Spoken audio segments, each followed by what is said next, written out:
Hi, I'm Rick Anthony, and welcome to the Someone You Should Know podcast, the podcast that focuses on musicians, authors, and interesting people. We like to say we're making a difference one artist at a time. So sit back, have a cold one, and get ready to meet someone you should know. I'm exceptionally delighted to have today's guest on my show because he's a radio brother of mine. He's been in the business forever, seems like forever at least. Before spending 33 years hosting morning shows in Minneapolis and St. Paul, he worked on the air in Boston, Philly, Cleveland, and Chicago. Not only is he a broadcaster, but he's also a husband, father, grandfather, caregiver, Alzheimer's advocate, teacher, and member of several Hall of Fames. He's also worked with Promise Keepers and worked for 8 years on a Christian radio station founded by Dr. Billy Graham. Boy, do we have a lot to talk about. It's a true honor for me to introduce to you the Napper, Chuck Knapp. How you doing, bud? Rick, it's great to be on the podcast with you. It's an honor, and I look forward to how it unfolds in the next 30, 45 minutes, whatever it is. Awesome. Very good. Chuck, we all have a reason why we got into radio. What was yours? I mean, mine, I just absolutely fell in love with the jocks on LS, you being one of them. Can you take us through your reason for getting in the radio? I wanted to get out of town. And little did I know that in every city I worked in, at some point, I wanted to get out of town. But I started when I was 14 reading the obituaries, which is one of the things that young men and women who are dying to get into broadcasting. And my first mentor had worked at Armed Forces Radio. That's where I was. I was at Armed Forces Radio too. Yeah.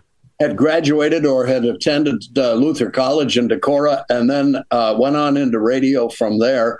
And he really taught me the first steps, even to a fact where when there was no way to get me on the air, he would feign a little illness for his afternoon drive show. And then at the last minute go, well, Chuck's available, and I had to put him on. Wow. And it was pretty bad, back in the days of the Trashmen doing everybody walking about the bird. About the bird, but the bird is a word. Yep. That's where it all started, and then playing the big red vinyl discs called the Old-Fashioned Revival Hour, and you had a turntable that came up to your waist, and it was the size of a kitchen stove, and you would put the red vinyl on, and then you'd have to start the motor on the turntable because otherwise it would wow. Yeah.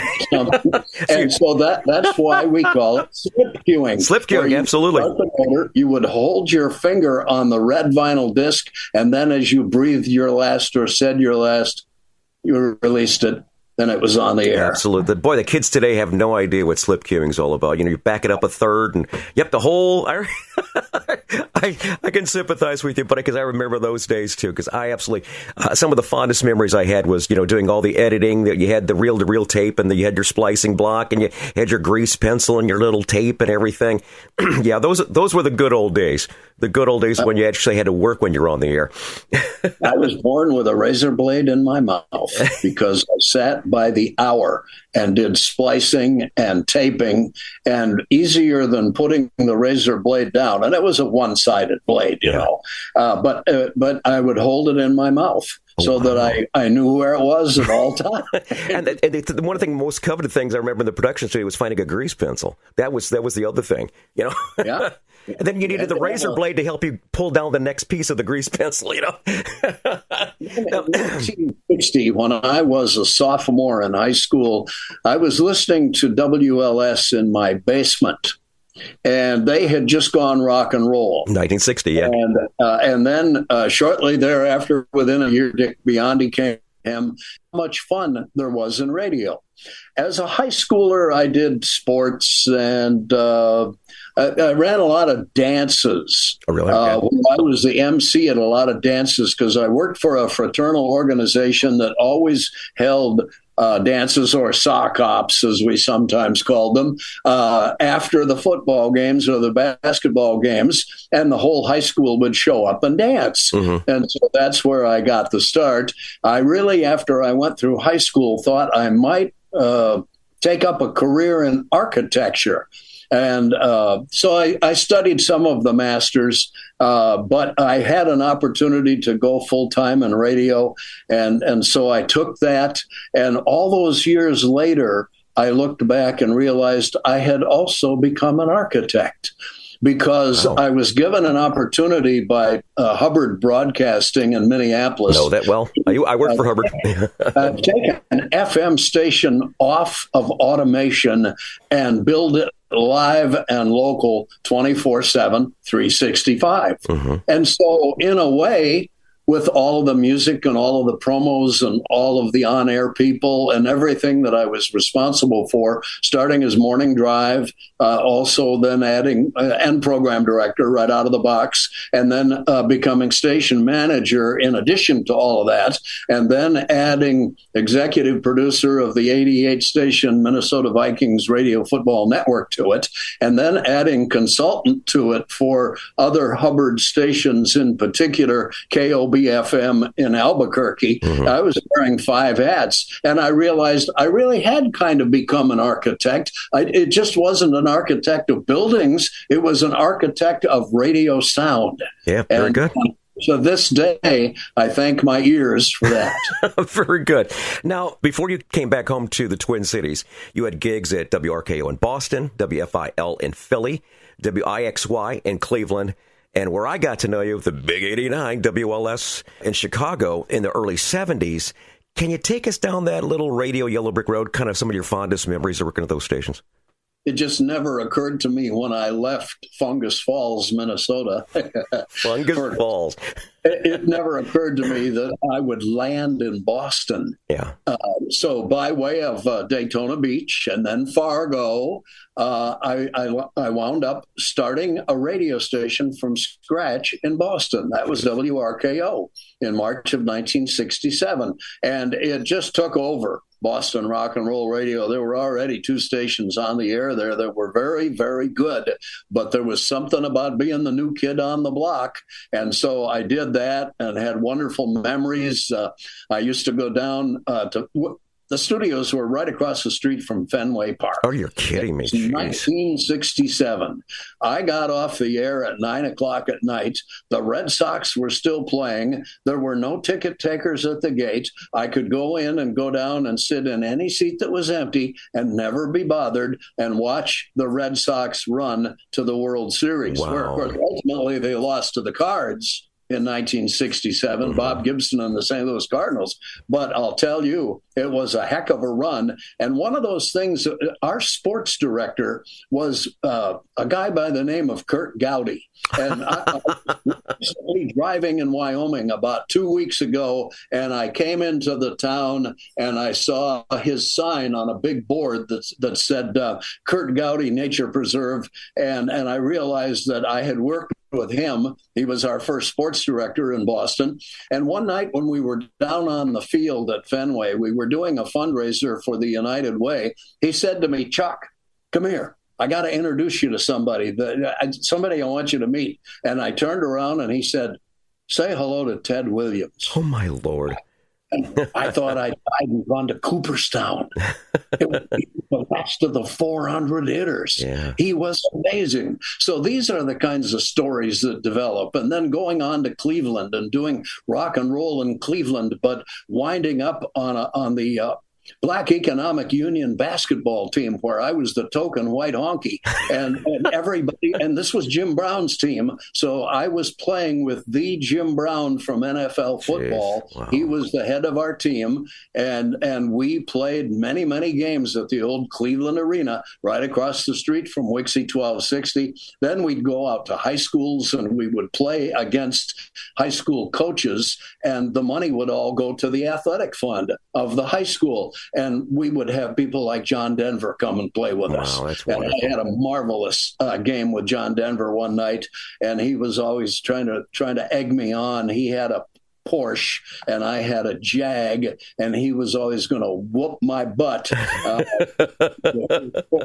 And I just really had so much fun with him. And the stories just go on and on. I go from Cleveland to Atlanta. I'm working in Atlanta. I get a call from J.J. Jeffrey, who I had worked with in Boston, and I'd also worked with him in Philadelphia. And he said, "Hey, Dad, there's an opening at WLS. Would you like to come?" I was there in about 20 minutes. and then was on the air all night, talking from coast to coast, where you would pick up the phone and it would be somebody in New York that was just getting up, and it would be somebody in San Francisco that was maybe just thinking about going to bed. It would be an oil worker in the Gulf of Mexico, that sort of thing. That signal covered. Yeah, huge. I think it was like 38 states, the footprint. And Canada and Mexico, of course, too. But good Lord, that would have been an absolute thrill, because you grew up listening to WLS, and here you are working on it. That's kind of almost going full circle, isn't it? Yeah.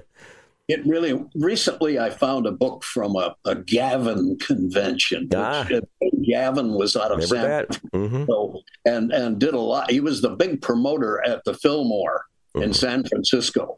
And I found this book that I had gone to this convention in 1975. And all these broadcasters are talking to each other, but they're all looking to see who they're going to shake hands with next. So they're talking to you, but they're looking beyond you. And it's kind of a goofy way that broadcasters can be when they get together at a convention.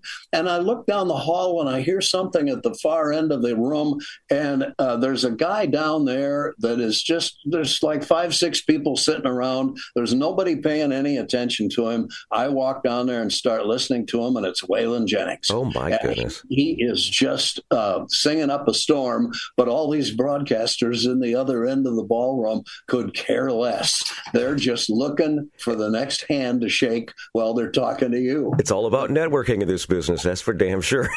And in that book that I found from 1975, I had 2 goals, and I wrote them down. And it's always important to write a goal down, so you know where you're going and you can see how you're doing.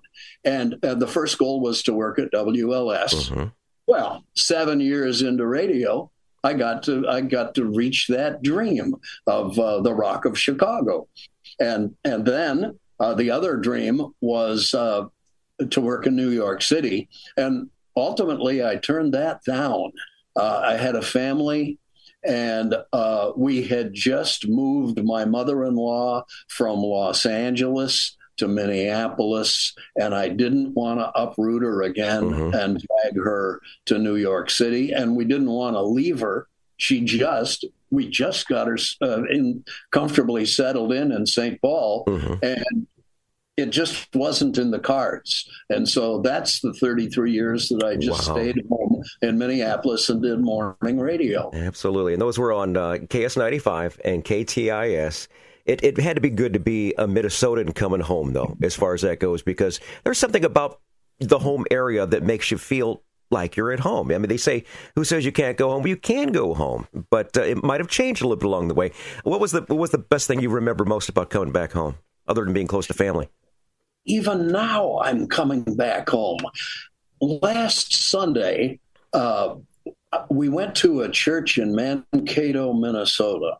My son-in-law is a pastor from Boulder, Colorado, that had been pastoring the oldest church in Colorado for the last 10 years. He accepted a call and brought my youngest daughter home with him. They are married, and they came to Mankato. Father's Day was his first sermon. After the church service was over, as is traditional, we go downstairs and have coffee and cake and kibitz for a while. Right, yeah. And I had a guy sitting next to me that started talking about Knapp and Charlie Bush. Charlie Bush was a rhyme of time newsman that you loved. He was so good at alliteration, and he was like a Jonathan Winters. And he wrote the newscasts and did a wonderful job. I was with him first in Minneapolis, 1973 to 1976. I'm sitting next to a fellow whose name is Peter last Sunday, and he's been in radio for some time. He's retired, like most of us, or close to retirement, like most of us. And he said, "Boy, what I remember was listening to Knapp and Charlie Bush in the old days." And he didn't realize that I was the Knapp of Knapp and Bush. Oh my goodness! And it was really fun to see that whole thing come alive. Point being, I'm still going home. Yeah, it's still happening, and this is 2024, and he's recalling something from 1973, and as if it was yesterday, and he's old enough to have heard it, but he doesn't realize who he's sitting next to, and that's fine. I'm not there. I'm not trying to announce myself. Right. If anything, I'm trying to slide in and slide out without anybody knowing, because as long as I keep my mouth shut, I've been told, I'm okay. My program director used to tell me that all the time. The best part I like about your show is when you don't talk. Well, just play the music. Just play the music. One question I got to ask you: how many years did you do morning radio? Was it 33 years of morning radio? How many years? Yeah, 33. 33 years of morning radio. The biggest adjustment. I just retired 17 months ago, and the biggest adjustment I have is not getting up at 3:30 in the morning. My cats do that automatically for me. I might as well still be on the air, but that was the biggest adjustment because my wife sleeps in. I mean, not we're both retired. She sleeps in. I'm up with the cats at 4:00 in the morning. It's like I should just go on and to the station, do some morning radio. You know? I feel like we don't lose it, as long as we have our memories and as long as we can function with good health, there isn't any reason that people can't stay on the air a lot longer than we do. As long as the voice holds out, too, as far as that goes, too. That is a big thing. That is such a big thing. And every time I wind up having surgery done or having an illness, my biggest concern is just protect my vocal cords. Just protect my vocal cords. Because I'm not skilled at doing anything else other than being on the radio. It's a blessing that we're able to do that. I mean, we played some guys who sang some great songs.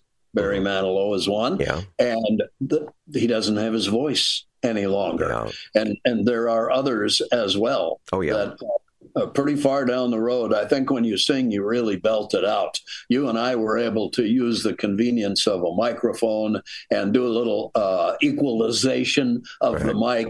And then the engineers were always EQing the station. And we kind of got to sit back and rest our voices pretty much. Absolutely. Now, the next feature we're going to do, folks, before we go to the break here, I want to actually play a little montage of what Chuck Knapp sounded like on the radio. So sit back and enjoy this little montage of Chuck Knapp on the radio. Now, Chuck Knapp, where the music is. WRKO in Boston. Chuck Knapp, WRKO. Hello, Boston. This is Chuck Chuckles Knapp. We're coming back to Beantown for the 50th anniversary on Saturday night, June 3rd. Hope you'll have a chance to tune in. Tell all your friends. It's Everybody from the Now crowd on WRKO Saturday night, celebrating the 50th anniversary of one of New England's greatest rock and roll radio stations. 68 WRKO. And now, more of the Big 89 Rewind with Chuck Knapp. Music Radio WPLS, Chicago. Well, good morning, Chicago. I have journeyed from the end of the dock at my 89-year-old log cabin on a pristine glacier lake in western Wisconsin. We call it Indian Head Country. Back to this place of my boyhood radio dreams, the top of the mountain for rock and roll for so many decades. Happy Memorial Day, Windy City. This is the Napper at LS.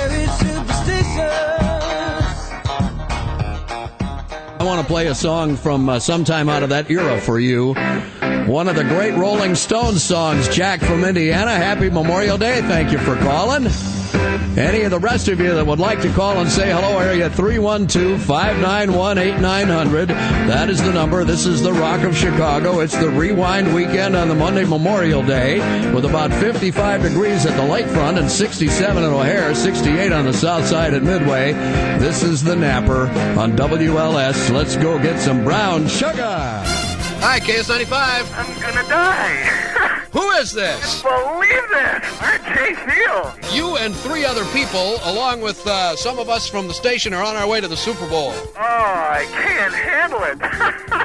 This is so, my horoscope said this morning. This is unbelievable. I was sitting in the restroom just a minute ago saying, I'm going to win this thing. I know it. KS95. This is KS95, which is KSTP FM, St. Paul, Minneapolis. Okay, Chuck, are you rolling? We are rolling down the runway. Okay. There we go. This is the fastest ride I've ever had by far. We're going to climb. There's the afterburners.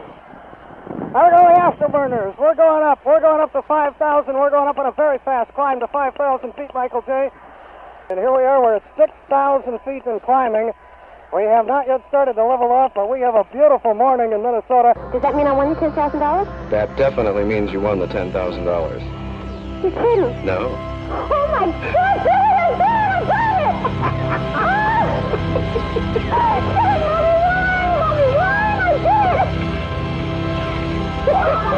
Are you sure? Is it still on the radio? You are on the radio. This is WIBG, and you have just won $10,000. The winning numbers are 7, 43, 12, 88, 4, 30, 49, 99, 1, and 3.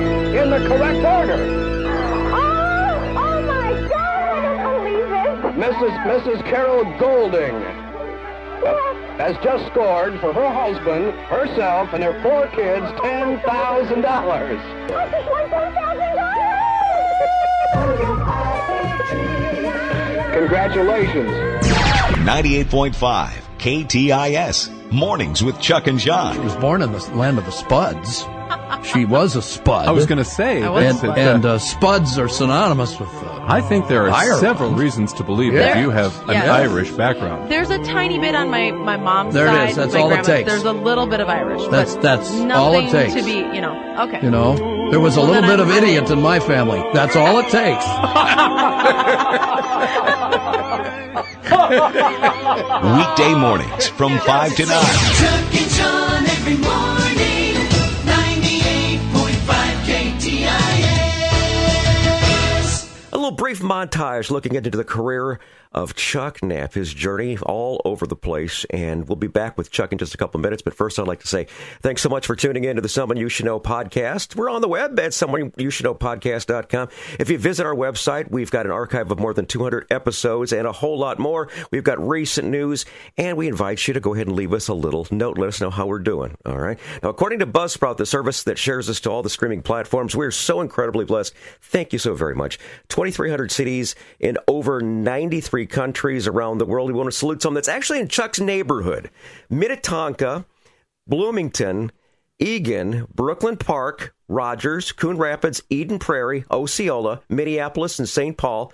I'm still looking for someone in Lake Wobegon. So if you know Garrison Keeler, could you have him tune in the podcast? No, Chuck? They were born on the same day. And I got a chance to do a show with Garrison one time for Minnesota, for the broadcasters of Minnesota. Right, yes. And he was just a hoot. It was so much fun working with him. And the other one was Charlie Boone, who was on WCCO for a lifetime. And between the three of us, we really tore it up and had a wonderful time. Absolutely. But I just want to on and it's just a pleasure to kick these stories around with you, and hopefully people will get a sense of what there were. Hundreds of us that went down this same career path and did what you did and what I did, and I just call it music radio. And we got to, I think, play the very best songs that were ever recorded. Oh, yeah. Very true. I started with listening to Sinatra and Tony Bennett, but I wound up with Bob Seger and the Rolling Stones. Absolutely. And, I did 16 years of country, but the majority of my time was in rock and roll. As a matter of fact, I finished up my career at a station in LaPorte, Indiana, which is just an earshot of Chicago. And I wrapped up 44 years of being on the radio, which started with Armed Forces Radio and Television, because my dad got sick my senior year, and the money that they were going to put me to college wound up going for the bills and such. So I wound up going through Armed Forces Radio and Television. Who was the person that you knew that was with Armed Forces Radio? Well, his name is Ron Yantz, Yantz. He came out of he came out of Burlington, Vermont, and wound up in the Midwest, going to school at Luther College, and then wound up in my hometown as the program director of this little radio station, and it was just a hoot to spend time with him. And then I had another big time mentor that had been. I used to listen to him when I was a kid. I listened to a station in Oklahoma City, KOMA. And there was a guy by the name of Chuck Riley, Chuck Hanks, who later spent many, many years on the air doing afternoon drive at WIBC in Indianapolis. Wow, yeah. Hanks Broadcasting. And he was my roommate at one point. So between Ron and Chuck, these are the two guys that probably helped me cut 5 years of struggling off the career to get me to where I was. So they're both passed away now, but I just love that they were in my life and were. So I love to assist others. Yeah, absolutely. Chuck, you and I have lived a real blessed life as far as that goes. We've got a family that loves us. We've had a wonderful radio career, and we've had the right things fall at the right times. The next question I want to ask you is actually a two-part question, because you mentioned the fact that you called upon Jesus Christ to help you through your journey because you had a struggle at one point. Can we delve into that and then also talk about the cornfield or the cross? Yeah, you can have all of the trappings that the world has. You just go out and take them. I mean, guys like you and I are motivated, and we are passionate about what we do, and we are willing to dedicate as many hours as it takes to be successful. I got that from my father, who started driving cab for 17 cents an hour and later came back and bought the company. So this drive within Chuck comes from my father, Jim, and it's just, I had everything, but I was spiritually bankrupt. In other words, I've got the cars, I've had the women, I've done the rock and roll, I've known the personalities, met so many across all of those cities and platforms that I was on, and yet something is missing. And there was a voice that was saying to me, Chuck, if you're not happy with everything you've got, you can always go to the cornfield and end your own life. Well, I grew up in West Central Minnesota and in an agrarian atmosphere, and there were a farmer or two, unfortunately, that went to the cornfield and were carried out dead. And so this bogus message that was coming to me was similar. That look, you're not happy. You've gone through a couple of marriages. You've consumed a lot of alcohol. You've done a few drugs. And you jump from station to station to station. You just keep moving. You don't have roots anywhere, because until I got back home to Minneapolis in 1979, that was true. I had never even owned a house. And so I got down on my knees and asked Jesus Christ to come into my life and turn it around. And that message of the cornfield has never returned to me, not even a single time. And I think for those who are Christians or those who have read about it, once you become a Christian, that doesn't mean everything gets easier. In fact, if anything, perhaps it just gets harder as you try to conform to the life of Christ and try to seek the holiness of God. And that goes against what the world says you deserve. And so there's that battle that goes on. But to this day, and I was 44 years old when I asked Christ to come in, and it's been a real up and down roller coaster. There have been some shameful things. There will always be sin. There will always be times that I will stumble. But that cornfield message has never returned. Wonderful, wonderful. I got to tell you, my coming to Jesus moment. I was, you know how you get your air check tapes and you record. I used to record every show. I mean, there was thousands of tapes around here somewhere, and I was never happy because I wanted letter perfect. I'm always a perfectionist. I wanted everything letter perfect. So if I blew a break in a 5-hour show, you couldn't talk to me. I was inconsolable. And it finally got to where my ego was just tearing things up. All I was name dropping all the people, the celebrities I've talked to, the people I have dinner with, blah, blah, blah, blah, blah. People were tired of hearing that. And I finally came to Jesus and I said, listen, you're going to have to help me. I cannot beat this ego. And it's like I heard a resounding, well, stop helping yourself and start helping others. So the last 20 years of my career, I would always put my guest, my caller, or of course the music as the star of the show, and I was just the moderator, the guy that got to talk. I was the one that got to do the talking that people got to hear, but I was no longer the star of the show. I was just there, and I wound up becoming Middle Missouri Broadcaster of the Year in 2018.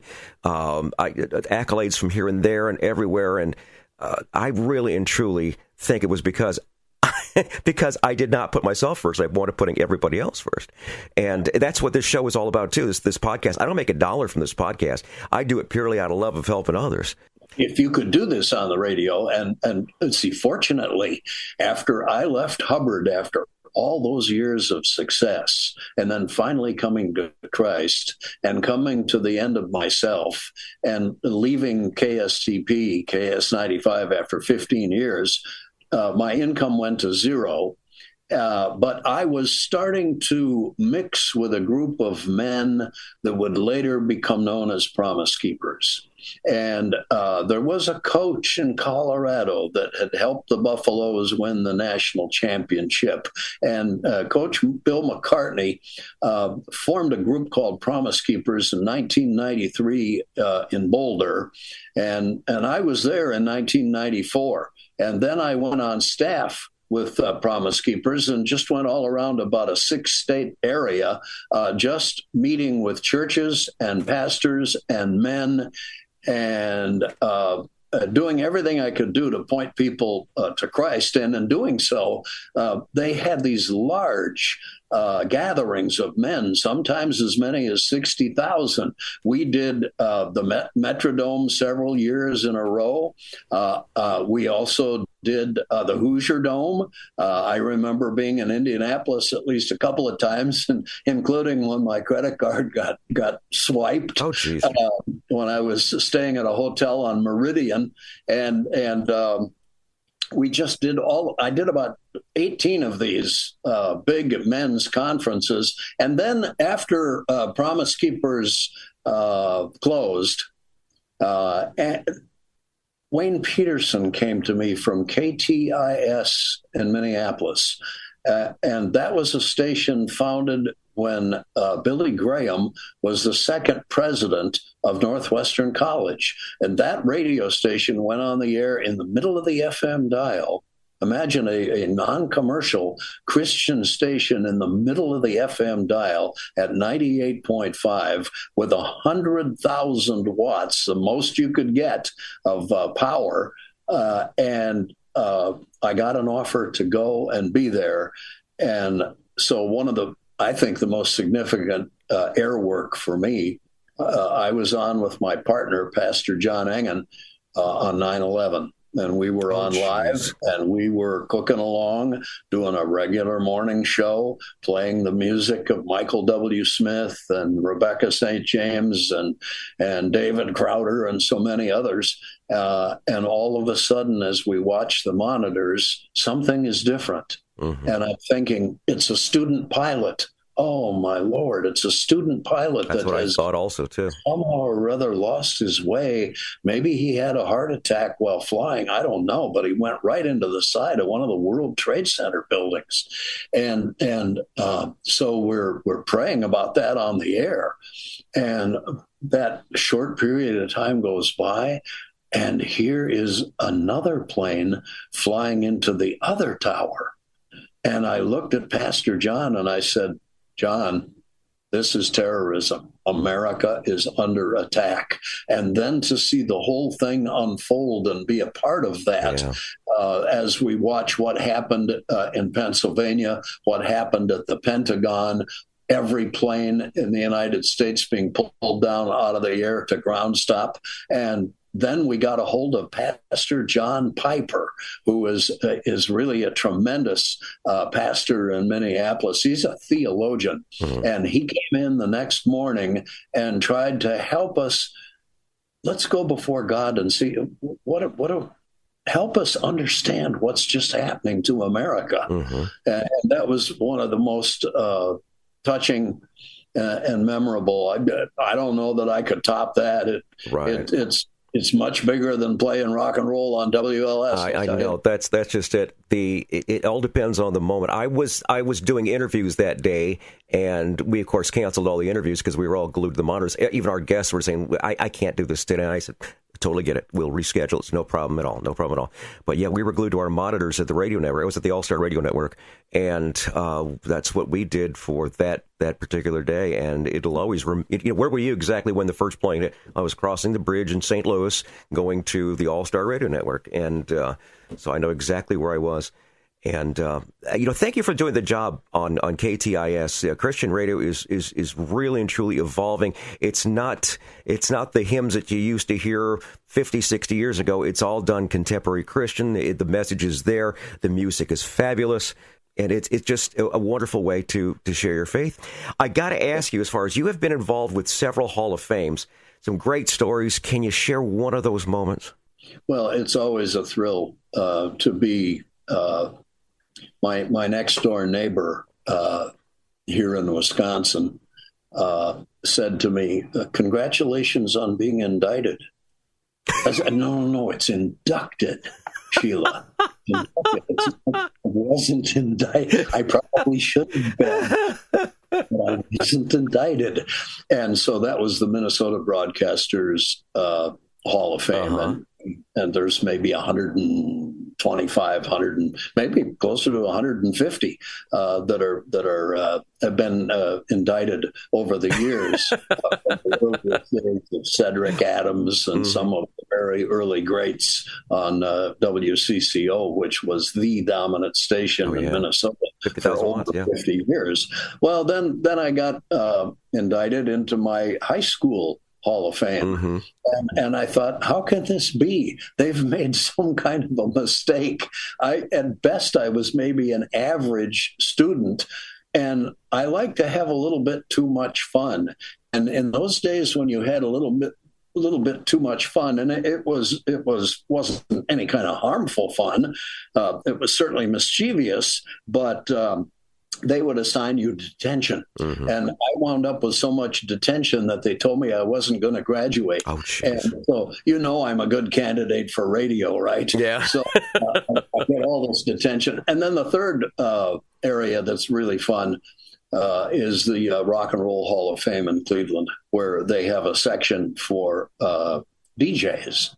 And everybody from Cousin Brucey in New York to Biondi, to Landecker and Lou Jack, and all the people on the West Coast, Casey Kasem and Charlie Tuna, Steele, and Robert W. Morgan, all of these guys, Lohman and Barkley, Gary Owens, are all in this thing, and I was thrilled to be asked to represent the Minneapolis area as one of only 3 broadcasters. And so we went into the Rock Hall in Cleveland and went to these kiosks and put on these headphones, and you could punch up a button and see your picture and punch another button and they would play an air check of you. Wonderful. Jeez, that's absolutely wonderful. So, I mean, just all kinds of really fun stuff like that over the years. Awesome. Very good. Very proud of you for doing that, man. That's so cool. You had a great career. Now, here's one thing that we always love to do on this show. Now, when we have musicians on, it's called Tales from the Road. This is those infamous road stories where things didn't go as well. But when I have a radio brother or radio sister on, I like to do, what was your worst radio remote? Can you think back to when things didn't go quite as well, Chuck? Maybe back in the days when you had a Marty unit or something? Yes, we did. Yeah. And yes, we did. And we went out And this was long before cell phones. So this is way back there in the archives. We would go out. We had bumper stickers all over the Twin Cities in 1973 that said 15 KSTP, the music station. The blue background, white bumper stickers. And they were everywhere. And the idea was that you could win prizes by displaying the sticker. And we should have been smarter. We should have just driven around until we saw, like, oh, there's a guy named Rick Anthony, and he's got a sticker on his car. Let's stop him and give him a $50 food certificate or something. Right. But instead of that, we went to a filling station, and we used their payphone, and we broadcast the location where we were standing and said, the first car here with a sticker gets $1,000. Oh, shit. And you could hear squealing tires all over the neighborhood. And very quickly, the legal department for Hubbard Broadcasting stepped in and said, you're not going to be doing that anymore, because if there's an accident, if somebody runs a red light, and I'm going, duh, Yep. You're right. Absolutely. And so we had to come up with a different, in fact, we went out looking for stickers, but that was maybe the worst, because it could have ended in a terrible tragedy. Absolutely. Very true. Very true. Good.